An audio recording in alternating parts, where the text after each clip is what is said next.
Welcome to Hub History, where we go far beyond the Freedom Trail to share our favorite stories from the history of Boston, the hub of the universe. This is episode 199, The Clipper Ships of East Boston, Revisited. Hi, I'm Jake. This week I'm going to share my interview with Stephen Ujifusa, the author of Barons of the Sea and Their Race to Build the World's Fastest Clipper Ship, which originally aired in July 2018. In the interview, Stephen will take us back to an era when the fastest, most elegant ships in the world were built in the East Boston shipyard of Donald McKay. He'll describe how they were used to trade for tea in China and gold in California, and how they helped America's most prominent families amass fortunes through opium smuggling. But before we talk about Boston's Barons of the Sea, it's time for this week's Boston Book Club selection and our upcoming historical event. My pick for the Boston Book Club this week is a title that somehow hadn't crossed my radar despite having been published 4 years ago. In the time since then, we've done not one, but 2 episodes about the 1721 smallpox inoculation controversy in Boston without reading Stephen Coss's book, The Fever of 1721, the epidemic that revolutionized medicine and American politics. I just stumbled across it, so I haven't actually read the book yet, but it promises to weave together 3 threads in Boston history. In 1721, Boston was racked by a smallpox epidemic. It prompted Cotton Mather and Zebediah Boylston to begin inoculating residents against the disease using a method they learned from Onesimus, who was enslaved by Mather. It was also the year when James Franklin launched the new newspaper called the New-England Courant, the first independent paper in the colonies, where his famous brother Ben would first learn the publishing trade. Coss also argues that 1721 was the year when Boston's sentiments began turning against Crown government. A review in American Scientist says, although the book's eponymous fever is smallpox, and smallpox does frame the events described in the book, writer and independent scholar Coss maintains that another kind of fever marks 1721 as pivotal in American history. Just as smallpox was beginning to take hold in Boston, James Franklin, elder brother of a more famous Franklin, launched the first independent newspaper in the colonies, the New-England Courant. Its emergence marked the beginning of a nascent nation's obsession with partisan broadsheets. And thanks to the coincidence of timing, the newspaper's editorial focus at its launch reflected deep concern with the disease taking hold of the city. Moreover, it provides perhaps the earliest example of an independent press covering a colonial epidemic in ways not officially sanctioned by the government. The tensions between an honest reporting of a disease's spread and the government's desire to downplay both the risk and its own culpability in the outbreak are in full view in Coss's history. Although Boston's relationship with the Crown had long been tumultuous, a circumstance evident as early as 1689 when Bostonians deposed their royal governor, Coss makes a convincing argument that the introduction of a partisan, independent press in the first half of the 18th century was either a cause or a consequence of an underlying dissatisfaction that led directly to the events of the second half. Despite being written 4 years ago, the shades of 2020 run very strong here, so you can see why this book's so high on my to-read list, if I can ever find half a minute to catch my breath and actually read something for pleasure. And for the upcoming event this week, I'm featuring a virtual author talk hosted by History Camp. On Thursday, August 27th, author Dan Gifford will speak about his book, The Last Voyage of the Whaling Bark Progress, New Bedford, Chicago, and the Twilight of an Industry. I read some of this book a few months back to see if it would make a good podcast episode, and I unfortunately had to pass because Boston didn't really feature heavily enough. However, if you can stretch your definition of Greater Boston to include Salem and New Bedford, this should be an interesting talk. Here's how Dan described the book to me in an email at the time. My new book recreates the strange story of the whaling bark Progress, a New Bedford whaler transformed into a whaling museum for Chicago's 1893 World's Fair. Traversing waterways across North America, the whale ship enthralled crowds from Montreal to Racine. Her ultimate fate, however, was to be a failed sideshow of marine curiosities and a metaphor for a dying industry out of step with Gilded Age America. After the fair is over, the whaling artifacts from the Progress end up at the Field Museum, and the curators rebel against a whaling exhibit in their brand new museum. Within a few years, everything's packed onto an express train and shipped off to Salem, to what's now the Peabody Essex Museum, as a gift. This book uses the story of the progress to detail the rise, fall, and eventually demise of the whaling industry in America. The legacy of this whaling bark can be found throughout New England and Chicago, and invites questions about what it means to transform a dying industry into a museum piece. History Camp virtual events are conducted on Facebook Live, so I'll have a link to their profile in the show notes. Just head over there at 8 p.m. on Thursday to see the conversation live. We also have a bonus event this week. 3 area National Park Service sites are getting together to host a symposium exploring the rapid economic, social, and political change brought on by the end of World War II. Speakers from the Boston National Historic Park, Blackstone River Valley National Historic Park, and Lowell National Historic Park will give a series of brief talks titled Patriotism or Prejudice? Discrimination at the Charlestown Navy Yard. Femmes and Homes, French-Canadian Women in Rhode Island and Post-World War II Housing, Women at War at Home, Lowell during the Second World War, and Boston Female Shipbuilders, Post-War.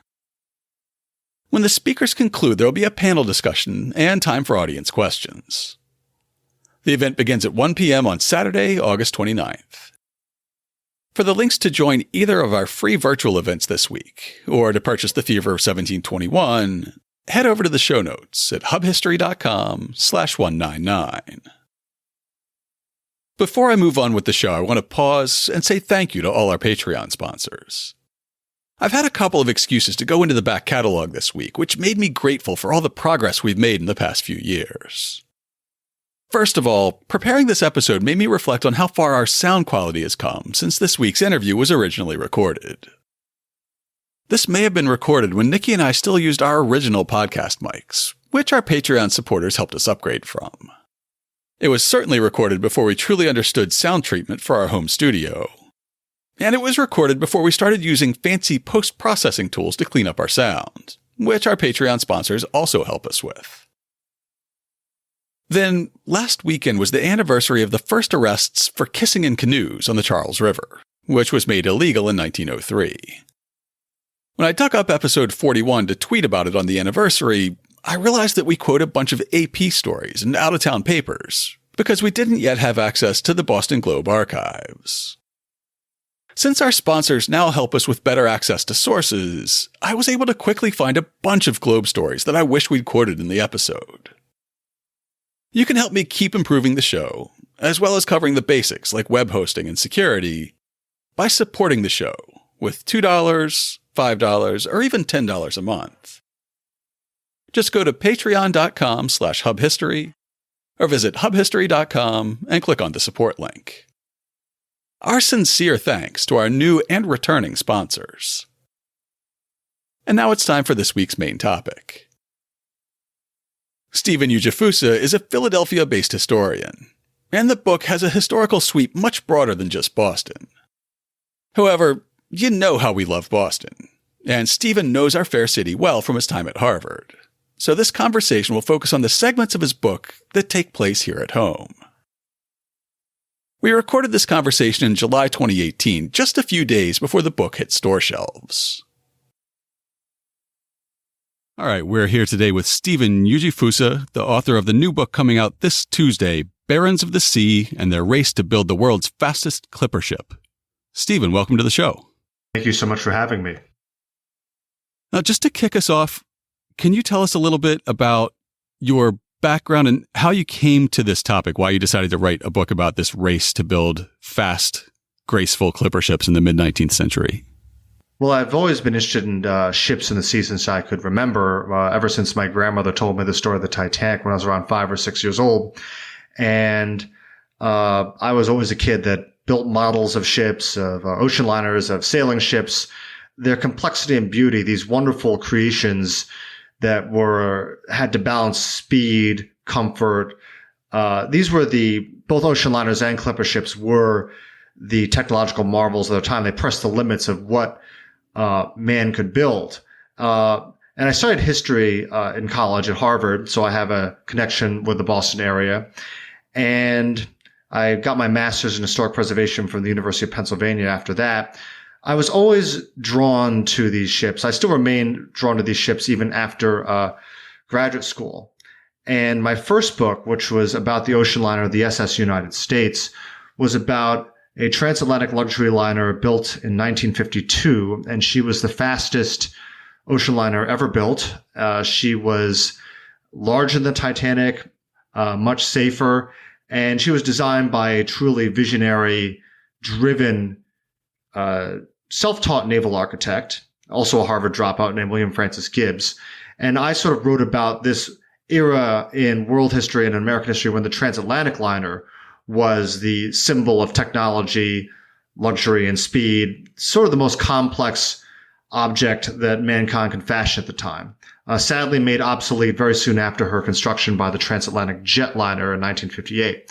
So when finishing A Man and His Ship, which came out in 2012, I was wondering about what topic would be a natural follow-up for a story about the SS United States. And I went back 100 years to the 1840s and 1850s, when the American clipper ship came on the scene and truly revolutionized world trade. These wooden vessels were built for speed rather than capacity.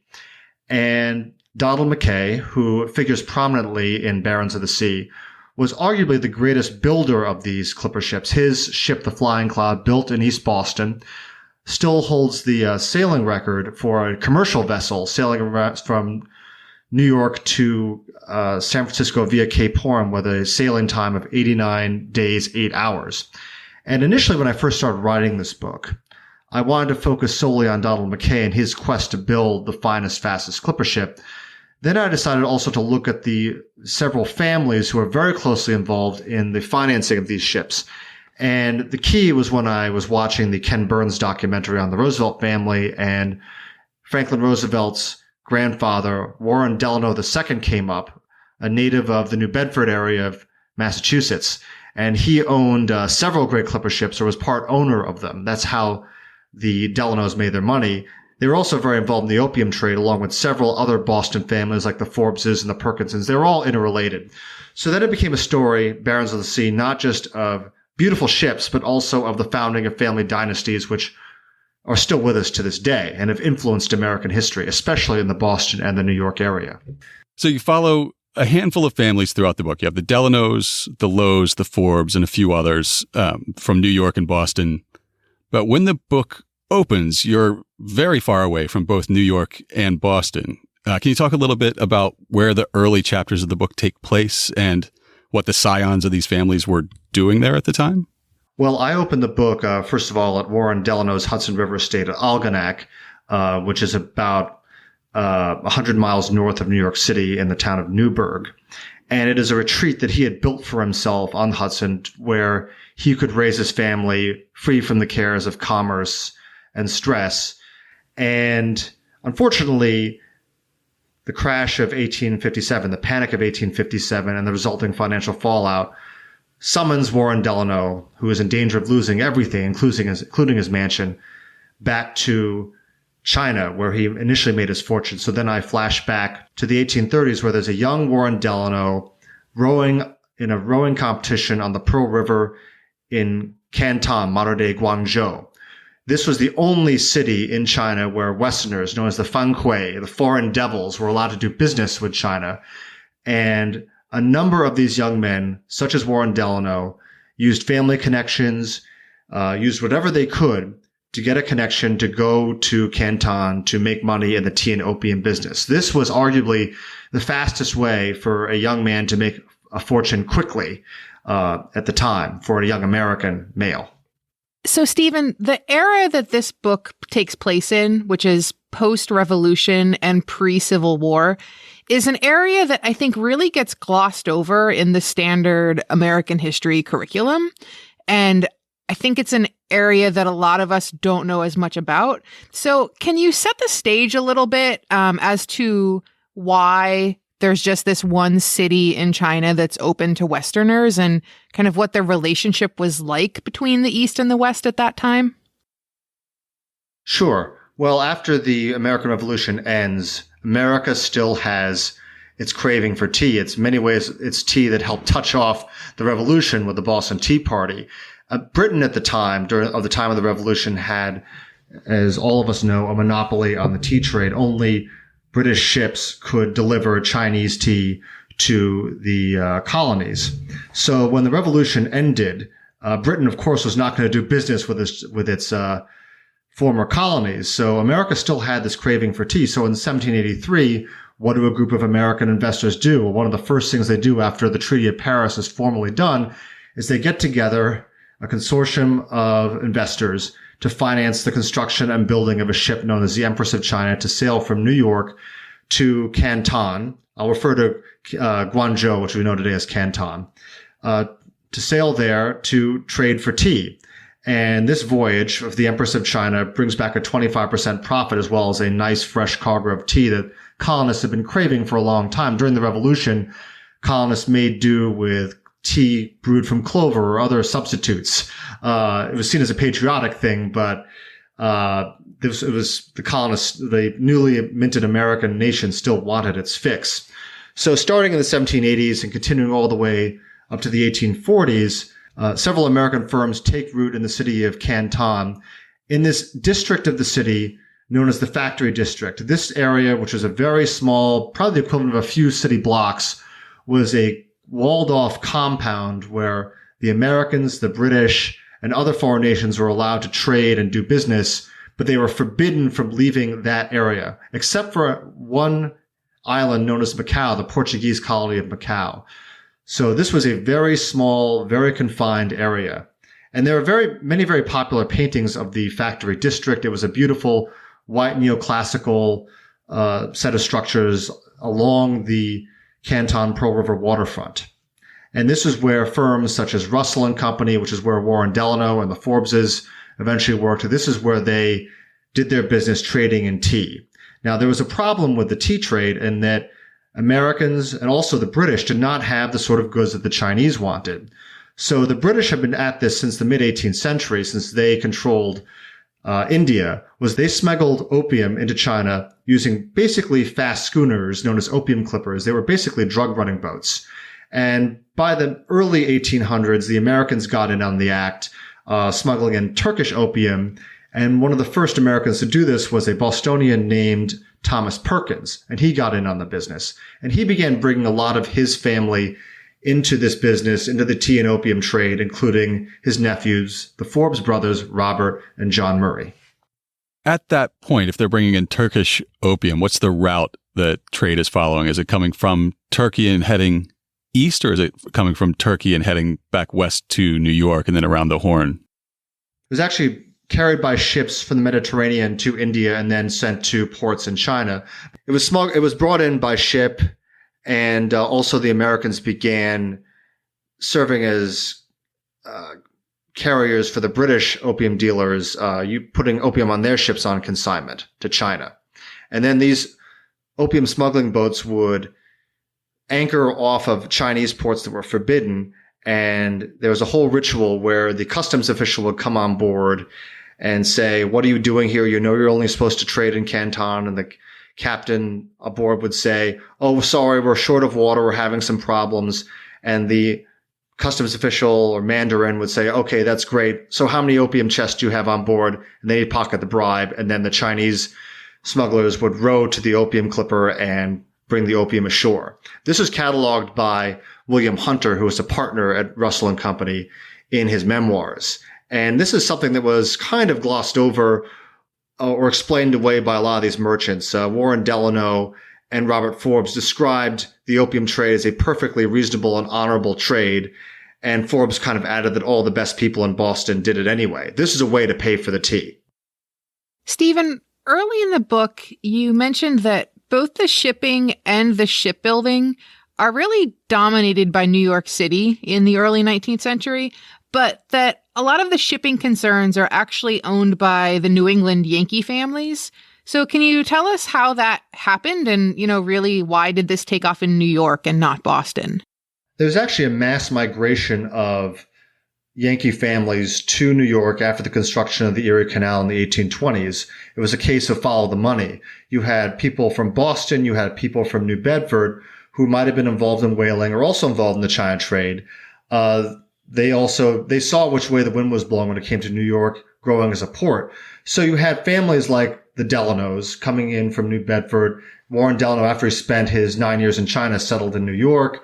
You had the Grinnell family from New Bedford settling in New York. The Forbeses remained in Boston. But by the 1840s, New York shipbuilding was preeminent when it came to building these new clipper types. It wasn't until the late 1840s, 1850s that these ship-owning families in New York, but also in Boston, began commissioning the clipper-type vessel from Boston yards. The first really prominent Yankee clipper was launched in 1850, and she was known as the Surprise, and she was owned by a New York house, A.A. Lowe and Brother, and the Lowes were involved in Russell and Company, the opium trading and tea firm, and she was launched from the yard of Samuel Hall in East Boston. And I think the reason why the Bostonians began building these sorts of ships is there was a glut of orders in New York by the 1840s and 1850s, especially after the discovery of gold in San Francisco in San Francisco or in 1848 and 1849. So because of the overbuilding in New York, a lot of these New York shipbuilding concerns began turning to Boston shipbuilders such as Donald McKay and Samuel Hall, and they proved to be absolutely fantastic when it came to building these ships. Now, sticking with the Surprise for a minute, you described that as the perfect California clipper. What made the Surprise so dominant for that early period? Well, what made the Surprise a fascinating and wonderful ship is that she was a combination of the best types of two sorts of vessels. The first was the extreme T clipper, which is a form pioneered by the naval architect from New York, John Willis Griffiths, in the 1840s. The extreme T clipper was a vessel that was sharp-ended, bow and stern, and also had a V-shaped hull. She was actually kind of based, this model of clipper was actually based on the opium clipper, the very fast type of opium schooner. And John Willis Griffiths theorized if you have a sharp bow, sharp stern, and a V-shaped hull, you will gain maximum speed. Well, the problem with that type of vessel is that they do not have a whole lot of cargo carrying capacity. So you sacrifice cargo carrying capacity for speed. So a number of these great T clippers, extreme T clippers, such as the Rainbow, which is John Willis Griffiths' first clipper, the legendary Sea Wish, which sailed from Canton, New York in the record-breaking time of 74 days. That's a record that still stands for a sailing vessel. They were absolutely fantastic vessels. But when the California gold rush occurred in the late 1840s, you had a problem because a vessel loaded with tea sails extremely well. It's a very lightweight cargo. But for the California trade, when you're sailing a vast vessel around Cape Horn, and was arguably the most punishing passage on the commercial passage on the high seas, a 10,000-mile journey around the infamous Cape Horn, you need a vessel that can carry a lot of cargo, but can also be fast and withstand some really tough storms. So what the Samuel Hall of East Boston did, and also what Donald McKay really perfected, was building a vessel with very sharp ends, but also a flat bottom, which granted much greater stability and also granted much greater cargo capacity. So the Surprise, which was built in 1850, she was owned by A.A. Lowe and Company. Abiel Abbott Lowe, the owner of the Surprise, was so happy with Samuel Hall's result that he gave him a very handsome bonus. And Samuel Hall, I think, was kind of at the launch of the Surprise on East Boston, was kind of showboating a bit, that he took up a dare that he could launch the Surprise fully rigged. That was something that wasn't done. Usually you did not raise the mast until the very end. You didn't rig the vessel to the very end. He launched the Surprise fully rigged, ready to go, and ready to be towed to New York. And there was a great big party in East Boston to celebrate this launch, and in she went into Boston Harbor with her mast fully raised, and she did not capsize. Yeah, the only ship launch we've described on the podcast in the past is the 1797 launch of the USS Constitution, which was very dramatic. but not for good reasons. It took 3 attempts to get it to successfully launch. It kept getting stuck in the ways. And the first, the president of the United States and the governor of Massachusetts are there, and all the dignitaries for the first attempt, and it slides 15 feet down the ways and sticks. Then a couple weeks later, they come back with a much smaller crowd of dignitaries and get it to slide another 20 or 30 feet and it sticks again. And then finally, almost a month after the first attempt to launch it, it gets into the water. I don't think anybody attended the third attempt. So I was really interested to read a different type of ship launching drama in your book. So what would a fully rigged launch look like? Well, you would have a clipper ship that would have masts up to 15 stories tall, perched on an angle on the launching ways in East Boston. You would have her draped in bunting. You would have tens of thousands of people coming to watch. You'd have boats in the water. She would be flying the American flag. These launches, first pioneered by Samuel Hall and later really brought to perfection by Donald McKay, who was a master of publicity. These were days that the city of Boston would be a city holiday. Work would stop so people could watch it. And there was always that risk factor of what if the ship capsized. The remarkable thing about these clipper ships is that they were launched, rigged, and loaded up with cargo without any trial voyages. This is not like, say, an ocean liner or a steamship, many years later, where you would have a trial voyage and you'd see how fast she can go, what her performance would be. No, they would load them up and send them off to San Francisco. A lot of Boston ships like the Surprise were completed, rigged, and then towed down to New York, usually by a very colorful and very famous steam tug called the R.B. Forbes, named after Robert Bennett Forbes of the Forbes family. Then she would be loaded up in New York and sent off to China or sent off to San Francisco. But these were dramatic events. You would have poetry readings. You'd have orations. In one case, there was a funny story when the clipper ship Staghound, which was Donald McKay's first true extreme clipper built for the California trade, she was being launched and she was pushed a little too early and she began sliding down the ways, and the person responsible for it screamed, "Staghound, your name's Staghound," and threw the bottle at the bow before it went out of reach, and his hat tumbled into the mudflats. So this was not a precise science. That's terrific. Now, you mentioned the steam tug, and that raises an interesting point. I'm always fascinated by this long period of overlap between sail and steam. And as we found out in last week's podcast, that extended well into even the 1940s.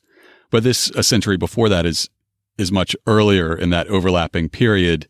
So since steam vessels existed at this point, why is it that the sailing ships, the clippers, were dominating the trade with California still at that point? There's a very simple reason for why clipper ships dominated the China trade and the California trade is fuel.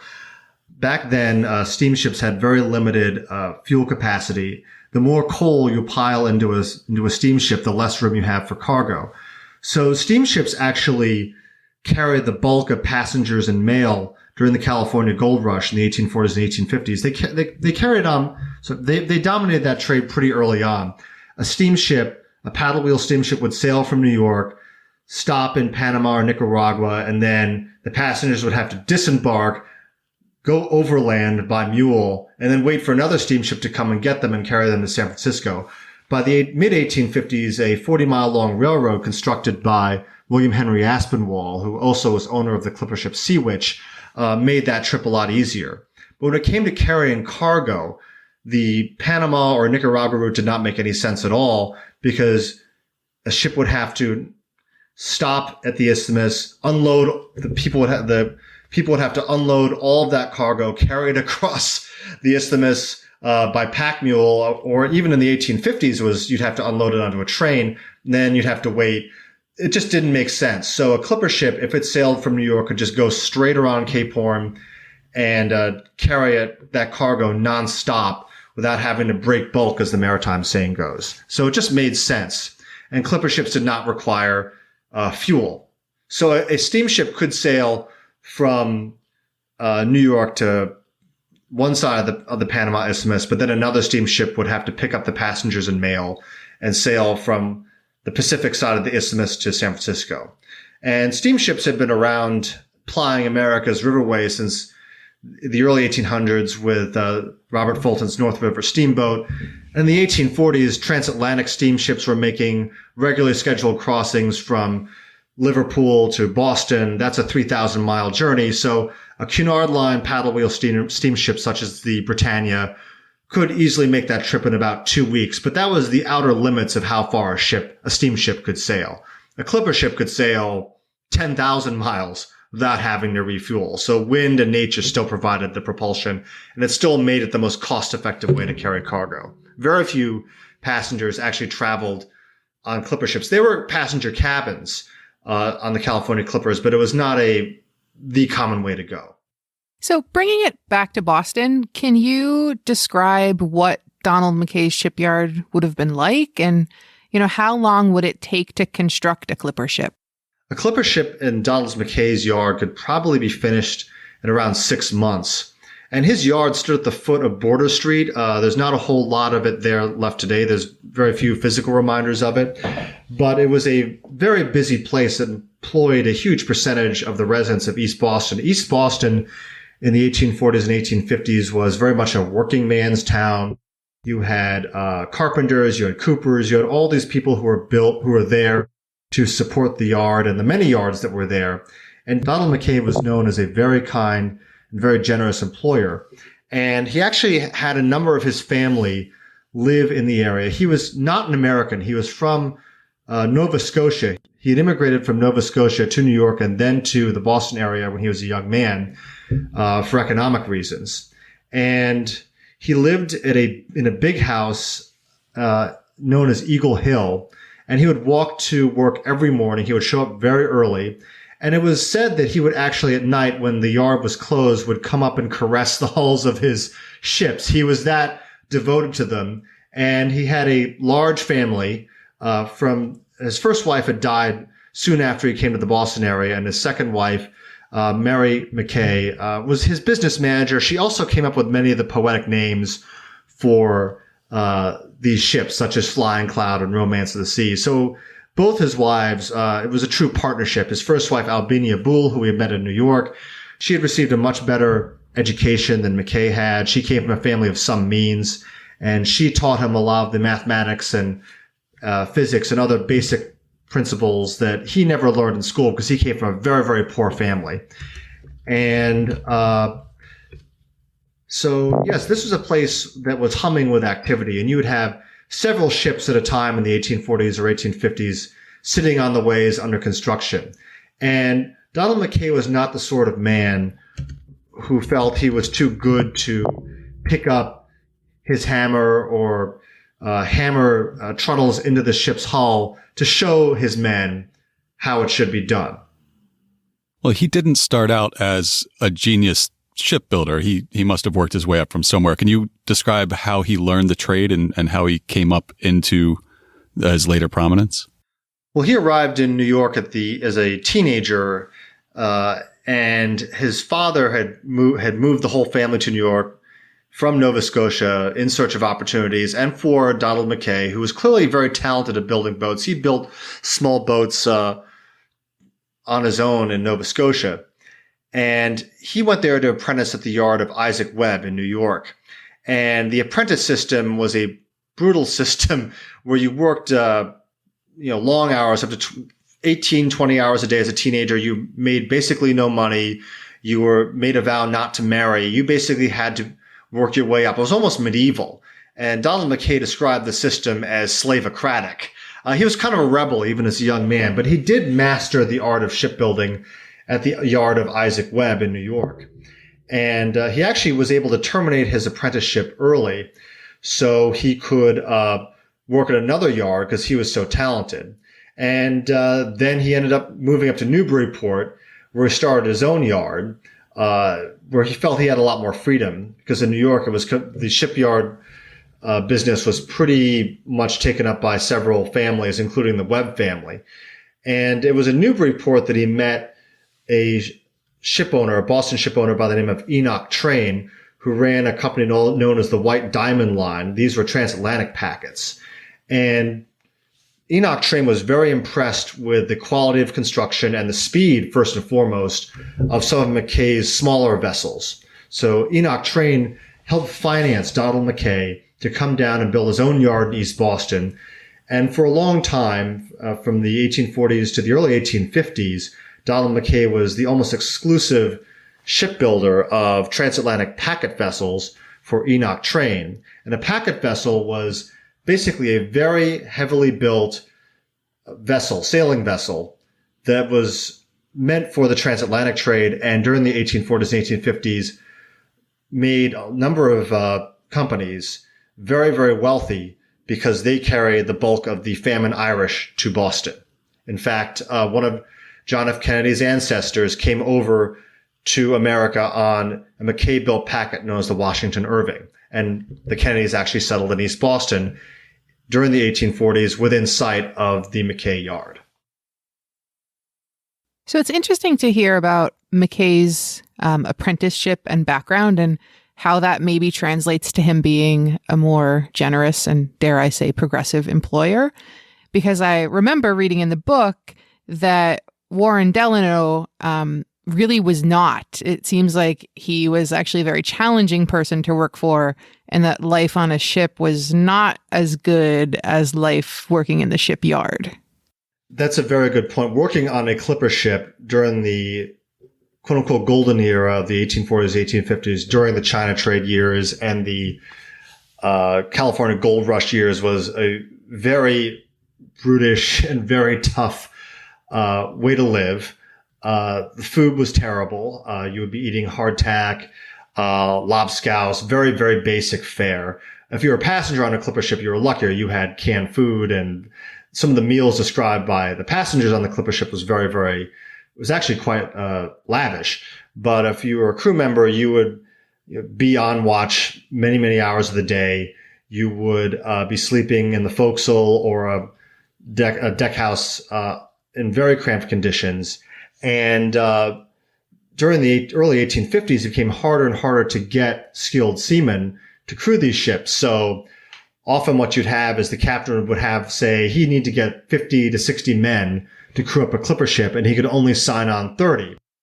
So what he would do to fill up the ship is that he would hire a so-called crimp who would basically go out to the bordellos and the dive bars of the Boston or New York waterfront, and the madam or the saloon keeper would drop opium or some sort of drug in their patrons' drinks, and then he would deliver to the crimps these passed out men. And next thing they know, they'd wake up and they were on a clipper ship bound for San Francisco or a clipper ship bound for China. At least they didn't get knocked out and drugged through a tunnel like in Portland or Seattle.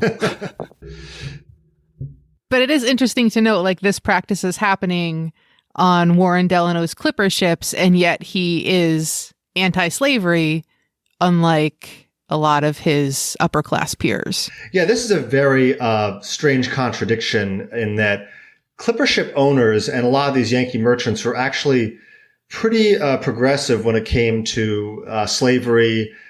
And Warren Delano did write that he felt that the black man was an equal to the white man, and he was very pro-union, very anti-slavery. But yeah, these clipper ship owners, such as Warren Delano, such as Abbott Lowe, and a lot of these very generous philanthropic men made their fortunes not just in clipper ships, but also in the opium trade, which wreaked havoc in Chinese society. Tens and thousands of Chinese would become addicted to this drug. And it was something that these men were shielded from. And it was also a time when opium use in patent medicines was very, very common in America as well. So opium was not seen as necessarily a bad thing, but to the Chinese, especially the Chinese government, they saw the havoc it was wreaking in their population. People were literally wasting away with this drug. It's interesting to talk about the 19th century opium trade. I know I've read some articles recently about how much of Boston philanthropy in the early days was underwritten by the proceeds of the opium trade locally. Yeah, it's a very interesting conundrum in a way. These Boston merchants, such as John Murray Forbes, Robert Bennett Forbes, and also in New York, people like Warren Delano, Abiel Abbott Lowe, they were very philanthropic and very generous to causes back at home. The Forbeses gave money to MIT. They gave money to a bunch of other wonderful Boston cultural institutions. Colonel Thomas Perkins, who was their uncle, who was one of the founders of these fortunes, one of the original partners of the firm that became Russell and Company, he donated a huge amount of money to what eventually became the Perkins School for the Blind. So back at home, these merchants were pillars of society, pillars of philanthropy. And also in many cases, in the case of Warren Delano and John Murray Forbes, they became very pro-union and quite anti-slavery, something that was not shared by other people in their circle, especially those such as the Lowell family or those that had their money in textiles, because the textile Boston fortunes were so intimately tied to the slaveholding South. So related to the pro-union leanings of Warren Delano, you mentioned in the book that he once hosted John Brown for tea, and I have a real obsession with John Brown as a historical figure. Do you have any details on what that was like? Or sorry, that was John Murray Forbes.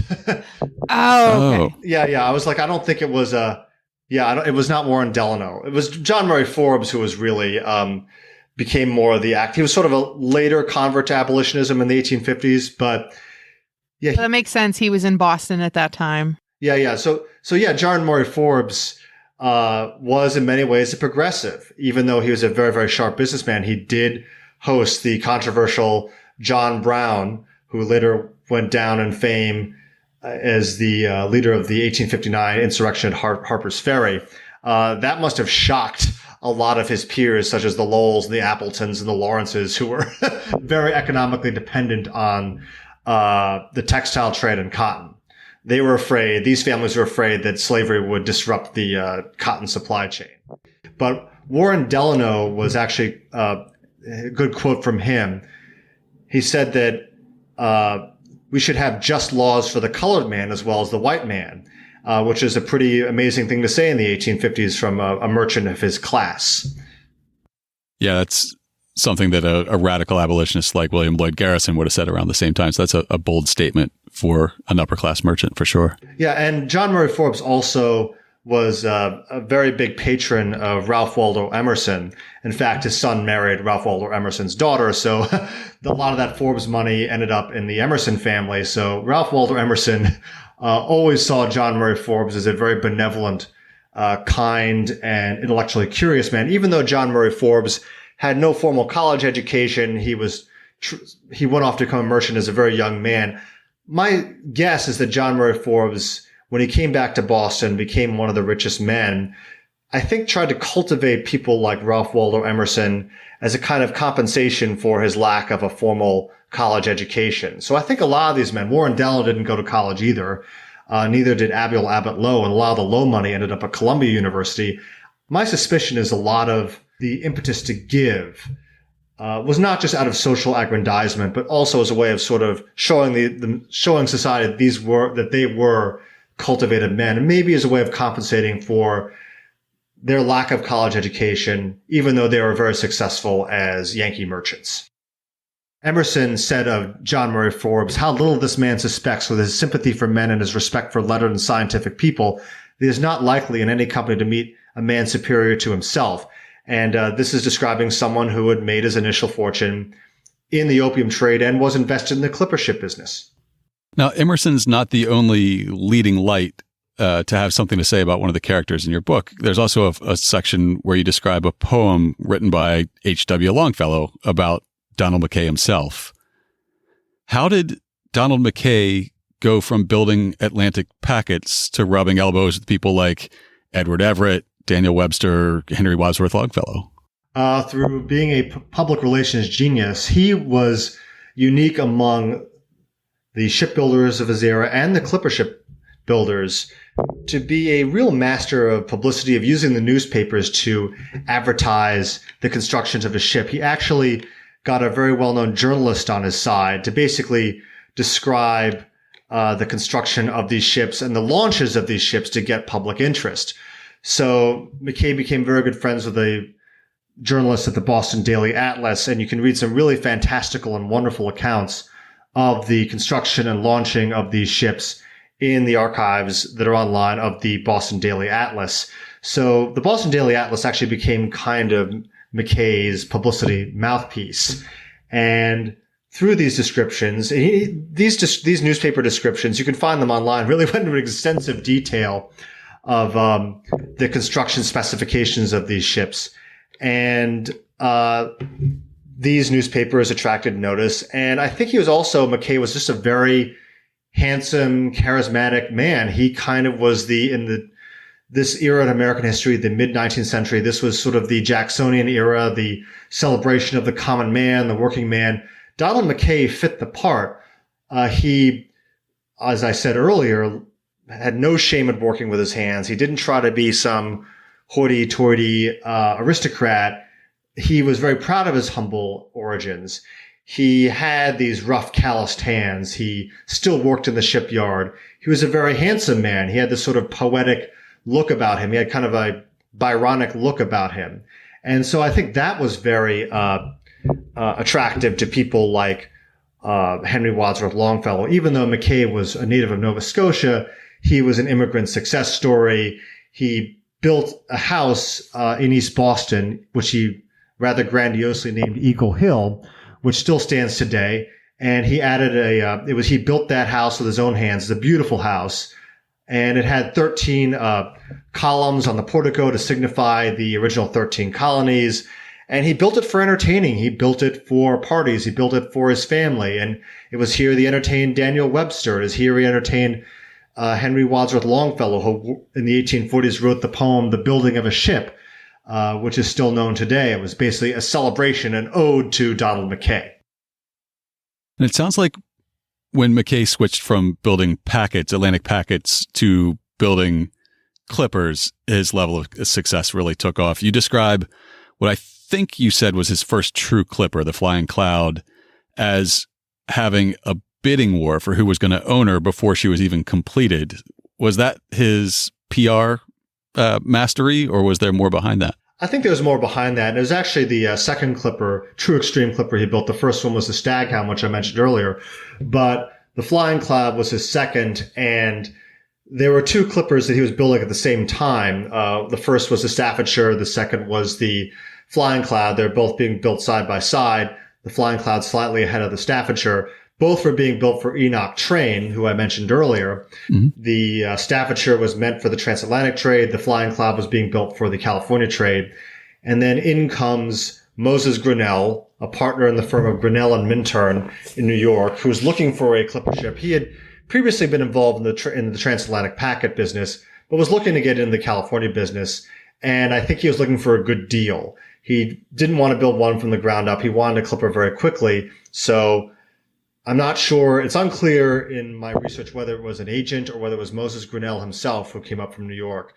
But the firm offered Enoch Train $90,000 for the hull of the Flying Cloud, which was unfinished. And Enoch Train said, well, I already have another clipper underway. I already have a good relationship with Donald McKay. He could build me another one.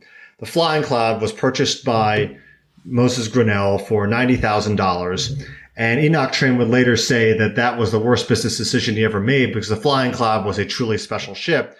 She set the record from New York to California in 89 days. She actually broke that record twice, once in 1851 and I believe once in 1853 under her captain Josiah Perkins Creasy of Marblehead, Massachusetts.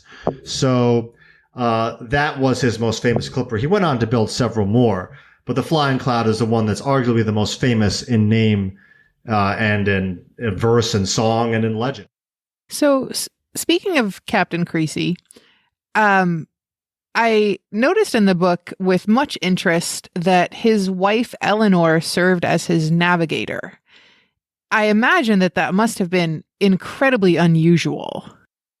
It was not all too unusual for a captain to have his wife come along on the voyage, but it was unusual for Eleanor Creasy, a woman like Eleanor Creasy, to actually be a captain's navigator, to have that mastery of navigation, which is very complicated art.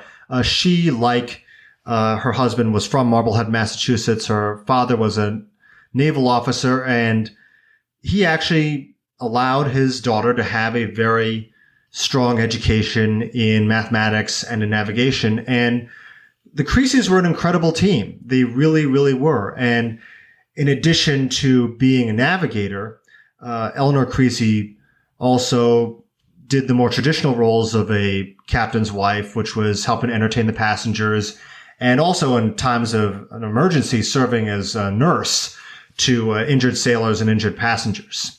But she was a truly remarkable woman. Sadly, no portraits of or pictures of her survive. There is a likeness of Captain Creasy that survives. But it was truly a remarkable partnership, and they stayed on that ship for several years together. And in fact, as soon as they retired from the Flying Cloud in the mid-1850s, she never was able again to retain that same speed she did in the past. It didn't help that her owners, Grinnell and Minturn, didn't exactly maintain her all that well. But it was a combination of fantastic ship design on the part of Donald McKay and navigation and seamanship on the part of the Creasys that truly set the Flying Cloud apart. Well, speaking of navigation and seamanship, so one thing that was completely new to me when I read the book, you describe how a skipper at that time sailing from the east coast of the U.S. to California would actually start out navigating toward Africa before then turning back toward Brazil. They'd actually sail east to go west. Why was that? That was the way to follow the prevailing trade winds.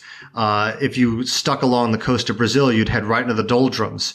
And that just made the most sense. It sounds counterintuitive. But by the early 1850s, a volume published by Lieutenant Matthew Fontaine Maury, The Winds and Currents of the Oceans, had appeared. And this was the first time that really nearly a complete set of data of the prevailing winds and currents of the oceans had appeared. Matthew Fontaine Maury was a retired naval officer who had been disabled in an accident. His sea career was over.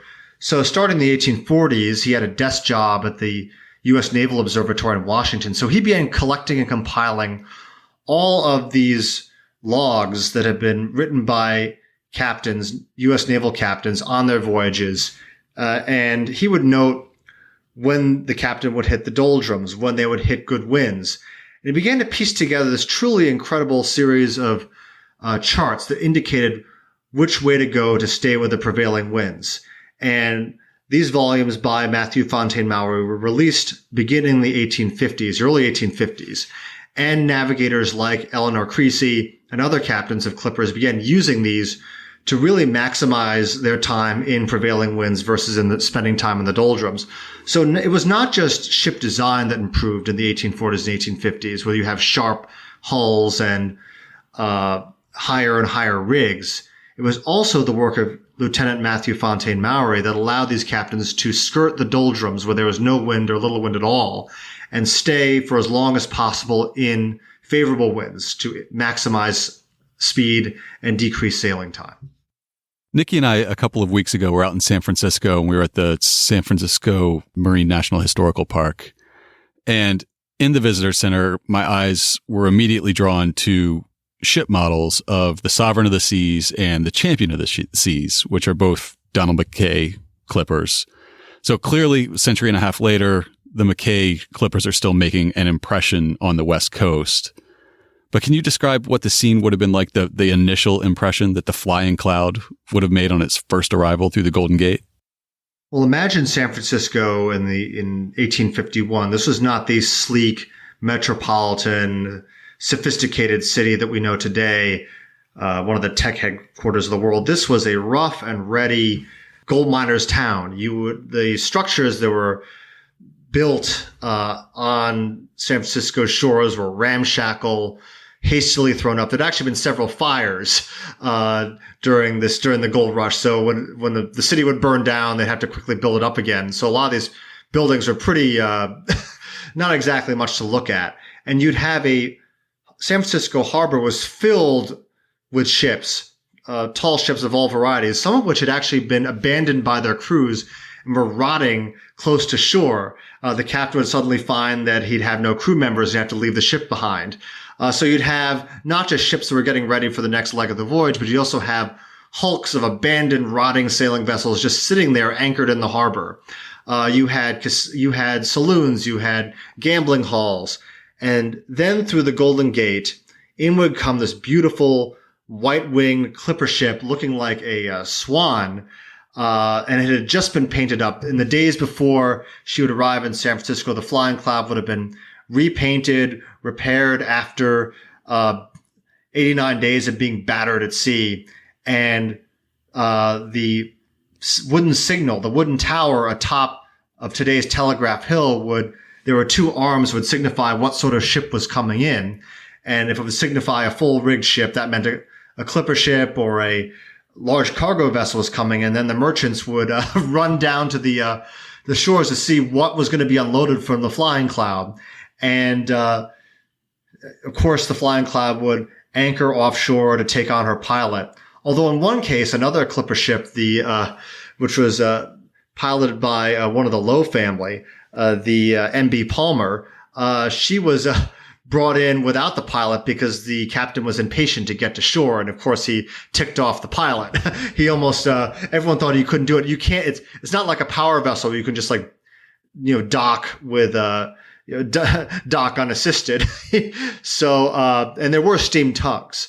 But it was a truly remarkable sight, and the journalists at the time, when they saw a ship like the Flying Cloud come in, they commented, "God, only a few years ago, a ship that would a sailing ship would be this ungainly, ugly tub that could sail as fast sideways as fast as it could forward, and in you have come, because of the demands of commerce and the great advances of ship design, this magnificent vessel that looked like an apparition on the seas. It was so perfectly formed, so graceful, so tall and beautiful, and it was truly a remarkable thing. And of course, people were taking bets on which clipper would come in first. In fact, large sums of money were wagered in Boston, New York, and San Francisco on which clipper would come in first. Seems like within just a few years of this very triumphant first arrival of the Flying Cloud in San Francisco Harbor, the business of shipping was beginning to change. And in the book, you describe the Sovereign of the Seas as a clipper that Donald McKay's Shipyard was working on in 1852. And you say that it was making people question McKay's sanity. Well, why was that? McKay was very much a believer in the bigger is better school. And there's a very simple rule of marine design that had been known for a century before McKay was active, that the longer the ship is, the faster its natural speed is. So he was thinking, well, in order to make them faster, I need to build them bigger. And he was building ships for the California trade. And he was thinking, okay, prices in California will remain high for a while, and I can make a lot of money, or my clients can make a lot of money, shipping more and more goods to California at faster and faster speeds. There were two things going on. By the mid-1850s, California had built enough of its own manufacturing and farming infrastructure that you didn't need to ship in chairs, tables, eggs, cheese, and a lot of booze from the East Coast to San Francisco and sell it at very inflated prices. So shipping rates peaked around 1852, 1853, and then began to go down. Now, what made a California clipper ship very successful was that you had a ship that required a lot of crew, so that they were very expensive to operate. And they still sacrificed, even though they had flat bottoms, they still sacrificed cargo for cargo space for speed. So the economics of having these very fast, very expensive vessels gradually didn't make sense for the California trade. Meanwhile, in the China trade, designer by the name of Captain Nathaniel Brown Palmer, who figures prominently in my book, he had sort of come up with the ideal form for a ship that could serve both in the California trade and the China trade. His clipper ships, such as the N.B. Palmer, were smaller than McKay's ships like the Sovereign of the Seas, or maybe around 1,000 to 1,200 tons, but they could, on one hand, carry enough goods to San Francisco where they could still be profitable. They were big, but not too big where they would be too expensive to operate. And then they could sail across the Pacific to China, pick up a load of tea, then sail around the Cape of Good Hope and come back home. McKay's clippers by the mid-1850s or even the early 1850s grew too big. So when Donald McKay built the Sovereign of the Seas, which was the biggest merchant vessel of its time, Enoch Train apparently originally was going to be the buyer, and then he balked and decided to pull out. And the clipper might have originally been named the Enoch Train. So here was Donald McKay left with this gigantic clipper ship left on the ways. And he was like, well, I've made some money building these ships. Let me finish it myself, and I will sail her to San Francisco. And he had his own brother, Laughlin McKay, serve as captain. And she made a very successful journey to San Francisco. Eventually, she was sold to another merchant. And he said, okay, I made some money off of the Sovereign of the Seas. Let me build something even bigger and better. And that was the star-crossed Great Republic of 1853. Now, the Great Republic, I think, had two lives in a way, kind of a literal phoenix rising from the ashes. Can you talk a little bit about the fire that destroyed the Great Republic and then how she was revitalized after that? The Great Republic is one of the great what-ifs of maritime history. She was completed in 1853. She measured at 4,500 tons, which made her a true behemoth, well over 300 feet long, all entirely built of wood. She was a mechanical marvel. She had a steam engine that would help raise and lower the yards. She could carry a good complement of passengers. And Donald McKay gambled everything on this ship. He basically bankrolled the ship himself. She cost approximately $300,000, which is a good-sized fortune back then. And the people of Boston just were so proud of this ship. When she was launched, Longfellow did read the famous building of a ship at her launch, and I'd like to read it in part. Thou too sail on, O ship of state, sail on, O Union, strong and great. Humanity with all its fears, with all the hopes of future years, is hanging breathless upon thy fate. We know what master laid thy keel, what workman wrought thy ribs of steel, who made each mast and sail and rope, what anvils rang, what hammers beat, in what a forge and what a heat were shaped the anchors of thy hope. In this poem, Longfellow is comparing ships like the Great Republic to the Union, the United States. So this was a big event for Boston. Unfortunately, and this is sort of sailor's bad luck here, or sailor superstition, Donald McKay's son and some of his buddies broke into the storehouse and drank the champagne destined for the christening of the ship. So they had to use water, in fact, to christen the ship, which was seen, in retrospect, might be seen as a bad omen. But a bottle of water was broken over the ship's bow. She was completed. She was towed to New York, where she was to be loaded with grain, and she was destined actually to sail for Liverpool and then sail on to Australia, because McKay was now starting to build ships on commission for the Australian gold rush. Just before, the day before Christmas, December 24th, 1853, a fire breaks out at a bakery near the South Street neighborhood in New York City, and the fire spreads to the wharves, destroys several other ships, and then spreads to the Great Republic. She is burned and sunk at her berth. Nothing could be done to save the ship. Apparently, money is offered for people to climb up into the rigs and help extinguish the fire, but it does not. No one wants to climb up that high, and the ship is sunk at her berth, and what is left of her is left smoldering. And Donald McKay had not fully insured the ship. That's what he could afford. And he was absolutely broken by this. This was his dream magnum opus destroyed. So he actually sells the wreck to the firm of A.A. Lowe and Brothers, which operates a number of clipper ships. And A.A. Lowe was actually a business partner of Warren Delano. And Warren Delano was also invested in the Lowe Brothers concern. The ship is raised and cut down into a smaller vessel, still very, very large. And she is operated as a pretty successful clipper ship for a number of years. But the tragedy is that no one would ever know how fast the Great Republic would have sailed as a 4,500-ton, four-masted, truly glorious clipper ship as Donald McKay had intended her to be. So speaking of the other Great Republic, America, as we get into the late 1850s here, I wanted to ask how the Civil War would impact Donald McKay's business and then just these shipping trade routes in general. Well, the Civil War sadly made Donald McKay one of the great losers of shipbuilding. To survive after the clipper ship business faded in the late 1850s, he began building ships on commission for the Union Navy, and one of his monitors, the USS Nascent, ends up nearly bankrupting him after the U.S. Navy demands some design changes. There's actually a flawed design that he followed, and then he had to fix the ship at his own expense, and that actually really deals his yard a tremendous hit. So he is actually in very deep financial trouble by the end of the Civil War.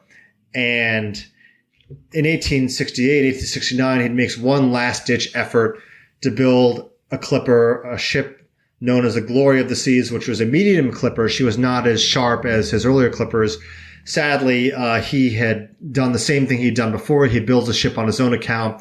And when she arrives in San Francisco in 1870, I believe, she is seized by Donald McKay's creditors, and he never gets the chance to sell her. He ends up having to sell his yard, sell all the equipment, and he ends up moving to a farm in Hamilton, Massachusetts, and dies a rather sad man.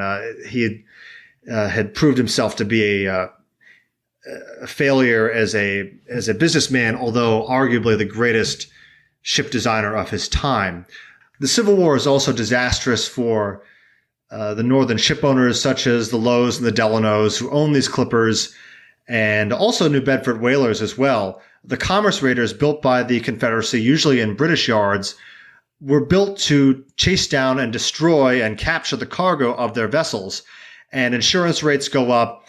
Several clipper ships were actually destroyed by these commerce raiders, the most famous of which was the Jacob Bell, which was chased by the commerce raider CSS Florida on a voyage from China. And the clipper ship is actually able to outsail the steam-powered commerce raider until the winds die. The CSS Florida captures her crew, her passengers, takes all the tea and all the valuable cargo on board. Of course, Confederates want their tea as much as the Northerners do.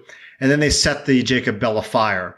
So the Yankee clipper ship fleet, but also especially the Yankee whaling fleet, is devastated by these Confederate commerce raiders, such as most famously the CSS Alabama. And by the Civil War, a lot of these clipper ship barons began investing money in railroads, in coal, copper mines, real estate. So they began diversifying their fortunes anyway. So by the end of the Civil War, a lot of these men end up richer than before. And a lot of these fortunes, newly expanded, went on to become the founding fortunes of the Northeastern, Boston, New York elite. And just to close out, the Warren Delano, who's the main character in my book, he loses a lot of his fortune in the Panic of 1858, and he sails to China 2 years later to remake his fortune in the quickest way he knew how was getting back into the tea and opium trade.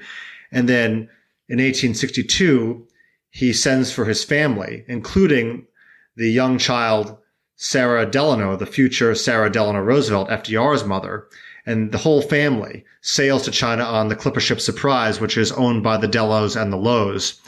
And Sarah Delano remembered vividly the sea shanties sung by the sailors, the journey that her family made to China to rejoin her family. And she would sing the songs she heard to her one son, Franklin Delano Roosevelt, and to her grandchildren. And Franklin Delano Roosevelt, when he was president of the United States, loved to repeat the business maxim that his Delano grandfather loved to say: you must never let your right hand know what your left hand is doing. And he kept a model of a clipper ship close to him in the White House. He loved building ship models, and one of the ship models he built was the Surprise. So it sounds like even though the Civil War is really the end of an era for the clipper ships, it's setting the stage for very important figures yet to come. It does. If not for the clipper ships and not for Warren Delano, if not for the opium trade, if not for the China trade and the San Francisco trade, there would be no Franklin Delano Roosevelt. All right, Stephen, before we let you go, tell our listeners how they can find your books, where they should follow you online, and anything else that they should know about you. Well, Barons of the Sea will be available on July 17th from all retailers. It's available on Amazon.com. It's available on IndieBound or your local bookstore. My Facebook page is Stephen Ujifusa, and my Twitter handle is at Stephen Ujifusa, one word, Stephen with a V, Ujifusa. And you can follow me on Twitter. You can follow me on Facebook. And my first Boston engagement, my first Boston speaking engagement will be at the East Boston Social Centers on July 26th. And it'll be an honor to be speaking there. It's at 7 o'clock and in the evening. And there'll be a book signing and a talk. And it'll be an honor to be speaking only a stone's throw away from Donald McKay's yard. And the talk will focus on Donald McKay and East Boston and the great clipper ships of that era. All right, well, listeners can look for links to those social profiles and that upcoming talk in this week's show notes. Stephen, we just want to say thanks a lot for joining us today. This has been a lot of fun. Thank you so much. It's been an absolute pleasure. Well, that about wraps it up for this week. To learn more about Stephen Ujifusa and his book, Barons of the Sea, check out this week's show notes at hubhistory.com/199. I'll have a link to buy the book, as well as links to Stephen's website and social profiles. I'll also include photographs of Donald McKay, his shipyard and home in East Boston, and some of the most famous ships he designed and built, as well as a vintage map showing where the shipyard was. And of course, I'll have links to information about our 2 upcoming virtual events and the Fever of 1721, this week's Boston Book Club pick. If you'd like to get in touch with us, you can email us at podcast@hubhistory.com. We're Hub History on Twitter, Facebook, and Instagram. Or go to hubhistory.com and click on the Contact Us link. While you're on the site, hit the subscribe link and be sure that you never miss an episode. If you subscribe on Apple Podcasts, please consider writing us a brief review. If you do, drop us a line. We'll send you a Hub History sticker as a token of appreciation. That's all for now. Stay safe out there, listeners.